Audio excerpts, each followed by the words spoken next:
Ang United Arab Emirates ay gumagamit ng mga drone upang lumikha ng artificial na ulan.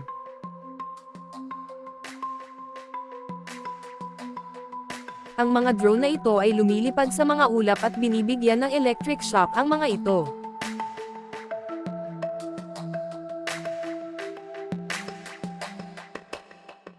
Dahilan para mapagsama-sama ang maliliit na patak ng tubig. At bumuhos at maging ulan kapag makapal na.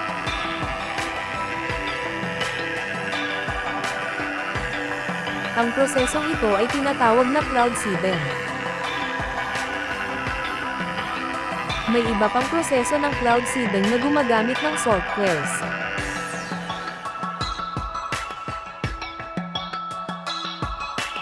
Sa pamamagitan ng rockets, kanyon, o eroplano isinasaboy itong software sa mga ulap. At ang singaw ay nagsisimulang magkumpol-kumpol sa paligid ng sinunog na salt. Nabiglang pagkapal ng ulap, hanggang bumuhos ito na isang ulan o snow.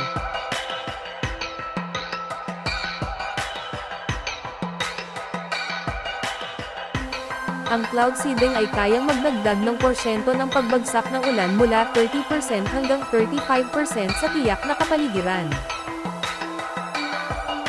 Inaalis ang hamog para ganap na makita ang kapaligiran. Binabawasan ang laki ng yelo upang maiwasan ang hailstorm. Ngunit ang cloud seeding ay hindi laging ganoon ang nangyayari. Noong 2009, ang China ay sumobra sa paggawa nito na humantong sa sobrang tagtuyot,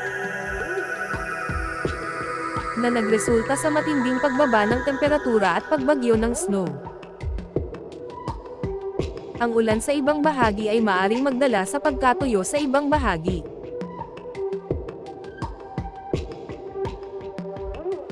Ito ay haantong sa weather imbalances.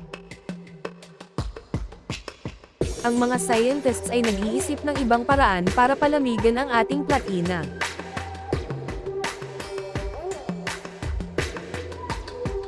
Tulad ng stratospheric aerosol injection. Ang particles ay i-spray sa stratosphere.